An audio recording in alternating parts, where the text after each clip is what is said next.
Okay, folks, welcome again, and we're gonna go through the 53rd tutorial, 2D game ball. So this is because the ball is basically a game object with a few extra properties. It makes sense to create a ball object class as a subclass of game object.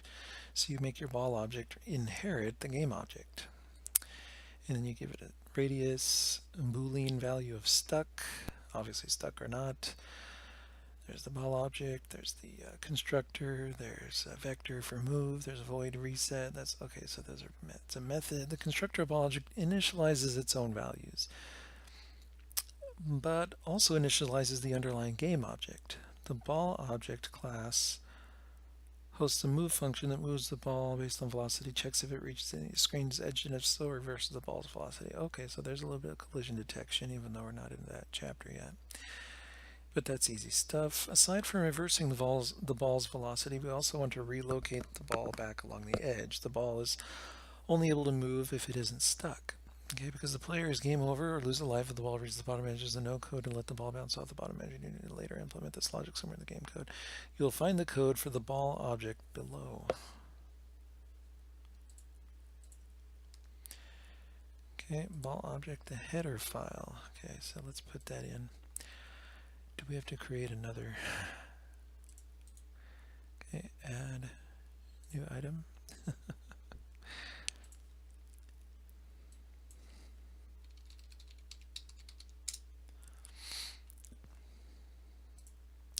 Ball object dot h.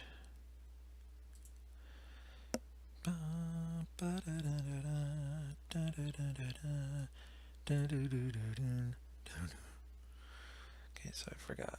Oh, I've already forgot. Where's glue? Where's glue? Help, everybody. Where's glue? There. There it is. Suddenly I became Mr. Bill. Don't know where that came from, but I do. Saturday Night Live. Texture, sprite render, game object is just game object. There. Now everything should be everything.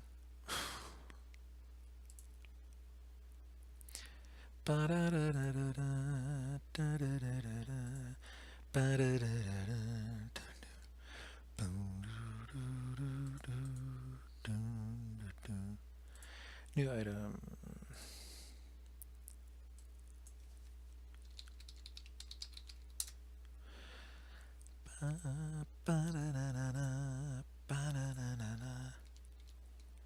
And once again, we'll have to fix that.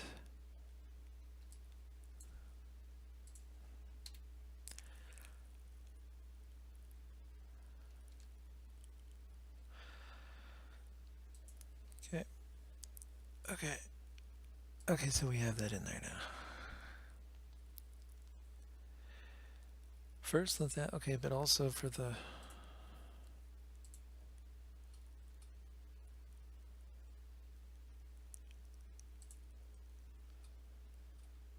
think we have to change that, but we'll see.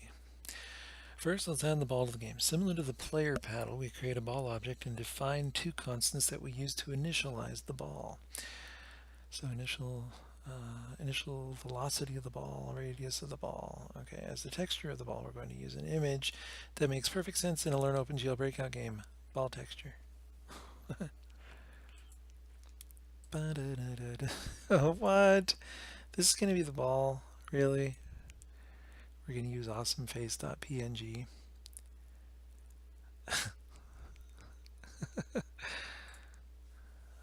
Alright, fine. Save picture. Save picture.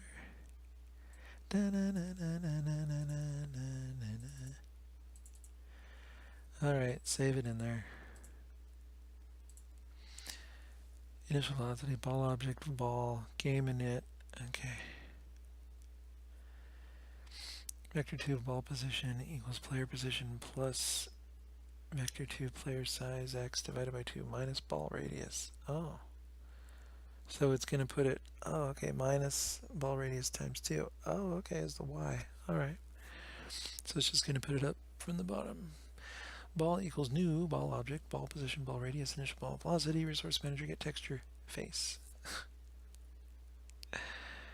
Then we have to update the position of the ball each frame by calling its move function within the game code's update function, game update. Okay. Furthermore, because the ball is initially stuck to the paddle, we have to give the player the ability to remove it from the stuck position. We select the space key for freeing the ball from the paddle. This means we have to change the process input function a little. Okay. Here, if the user presses the space bar, state game active, player AD space, ball stuck equals false. Okay. The ball is stuck variable set to false. We also updated the process input function to move the position of the ball alongside the when the ball is stuck. We also updated the process input function to move the position of the ball alongside the paddle's position whenever the ball is stuck. We did. Oh, if ball is stuck, ball position x minus equals velocity. If ball is stuck, plus equals velocity. Okay, all right. Last, we need to render the ball, by which by now should be fairly obvious. Render this state game active ball draw star renderer. Okay. The result is a ball that follows the paddle and roams freely whenever we press the space bar. The ball also properly bounces off the left, right, and top edge, but yet doesn't seem to collide with any of the bricks, as we can see in the following video. Okay, we're not watching the videos.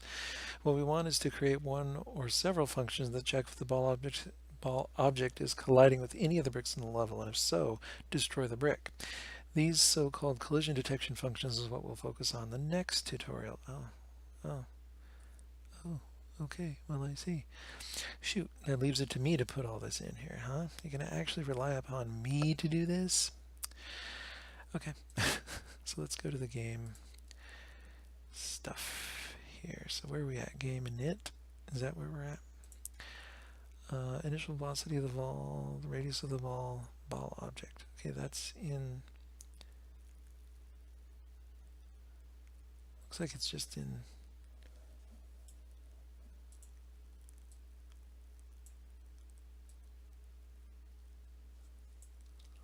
I don't know. It looks like it's just out here. So we go like this. Oops, what did we do?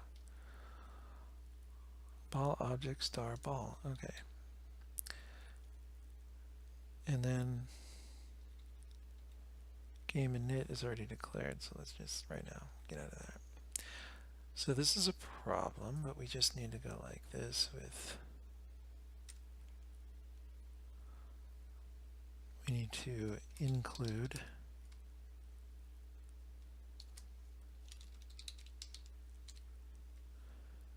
ball object. Jeez, my neighbor is making so much noise right now. It's crazy. She's in her kitchen. Never heard so much noise. It's okay. Game init. Okay, so what do we put in there? La la la la la la la. Oh wait, we didn't get the other stuff. Oh shoot, why do I do this? Because it's easier when they just give you the whole code.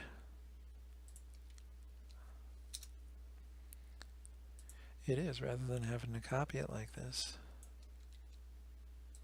It's way easier if the code file is provided. Okay, so there's the ball. There's the initial ball velocity variable and the initial ball radius. Constant variables, I should say. Constant. Pardon me. Pardon my French. Okay, so inside of game init, somewhere we're going to put these lines right here. Okay, and where do those go? I don't even know. Probably the end. We could put it at the end.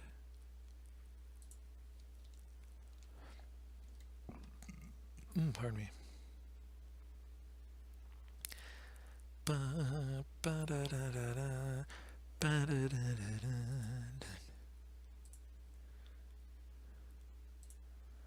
Oh, they actually put comments there, configure game objects, and that's why we're putting in here the ball object. Okay.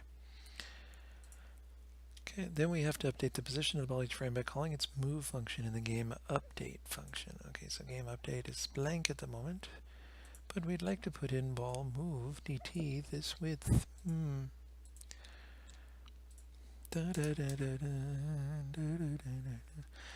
In fact, let's look at that. Move dt and width.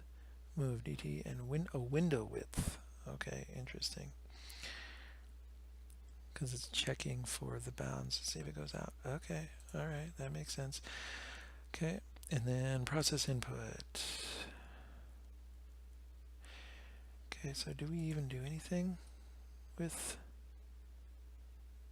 There's reset, there's move. Oh, that's ball object. We're looking at, want to go to game object. No, game, process input. Yeah, there we go. So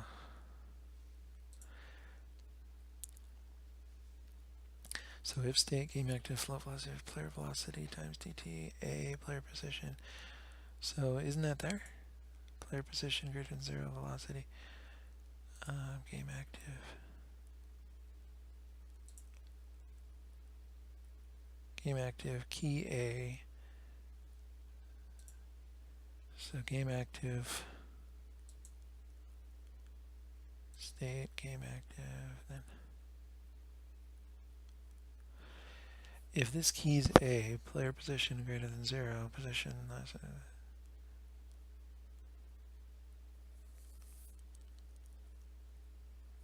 If player position X...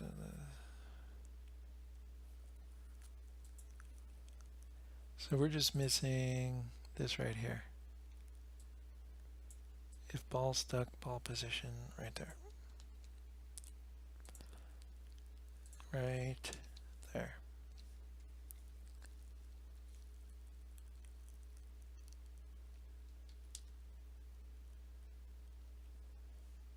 Isn't it? If player position, player, and then... I'm a little confused. I'll get there eventually. Player keys, if player position X is greater than 0. Oh, because it uses more than...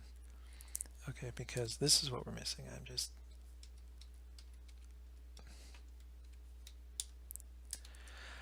There. And so we'll obviously need to do that down here as well.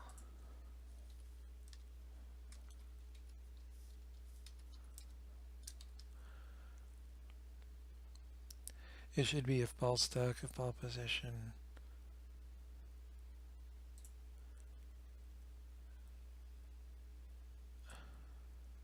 Yeah.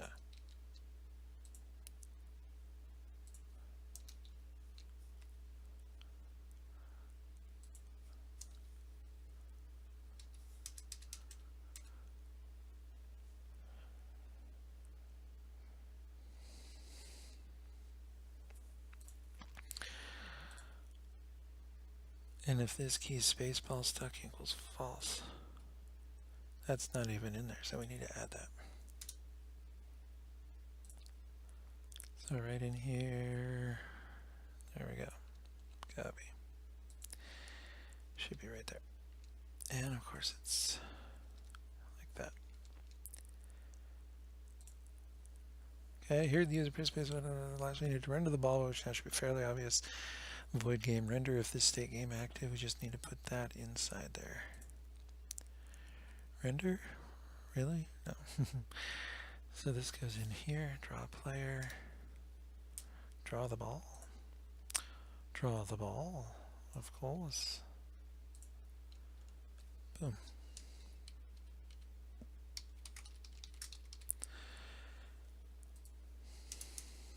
Okay, so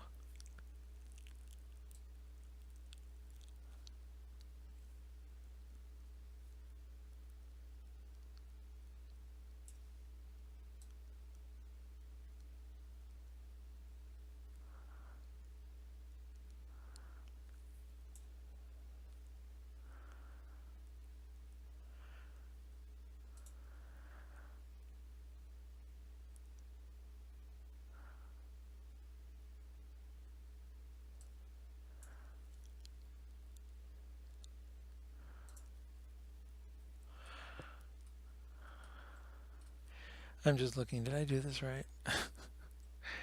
Because I don't recall putting in the code to actually load the texture.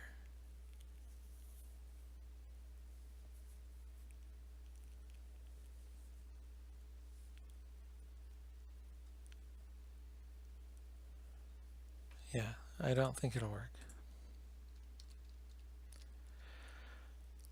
I don't recall putting in the code to load the texture. Yeah, see? Snowball. So where do we put that in? Resource Manager?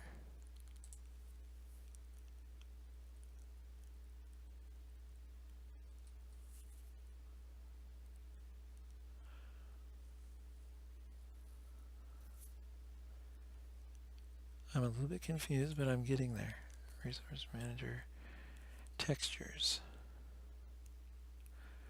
Load shader, get shader, load texture, file, alpha, string name. Textures, name. Load texture from file, file, alpha. Return textures, name. I'm confused.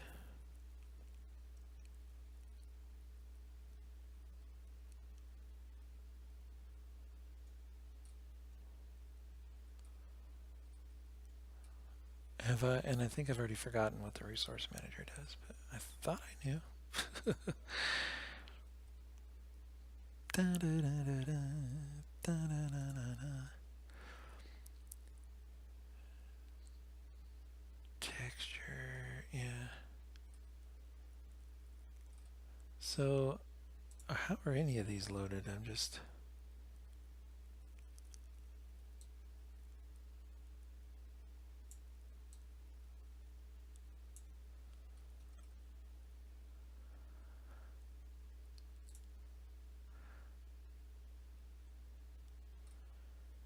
I'm so confused right now, but we just gotta figure this out. Oh, here we go. I forgot about this. So they didn't mention it, but we gotta add it in here. Paddle PNG, true paddle. Okay, so what we want to do for the ball, right, is put it right here. Load texture. And that's not funny. Awesomeface.png. Computer, can you take that out of my... Thank you. That was completely in my face. I forget what that is, true or false. We'll try true. We'll call it face because that's what they call it. So that should do it. And it doesn't do it. Oh, wait. Hold on. Something happened. Oh, what do you know?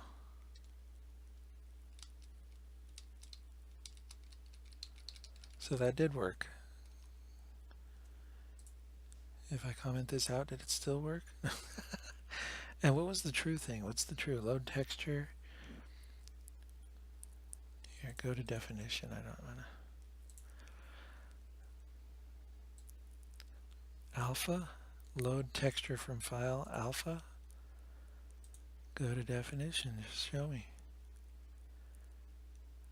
Alpha. GeoBoolean alpha. If alpha internal. Oh, it's just the internal format of the texture. Oh, and they're using soil. Still using soil in this. I forgot about that. Okay, so much I forget. I'm an old man. Okay, anyways, thanks for watching. Be sure to like and subscribe. And it's been an exciting, 19 minutes as we added a ball to the scene here. Next will, of course, be collision detection. And, of course, we're all looking forward to that. Actually, I am. It's really cool.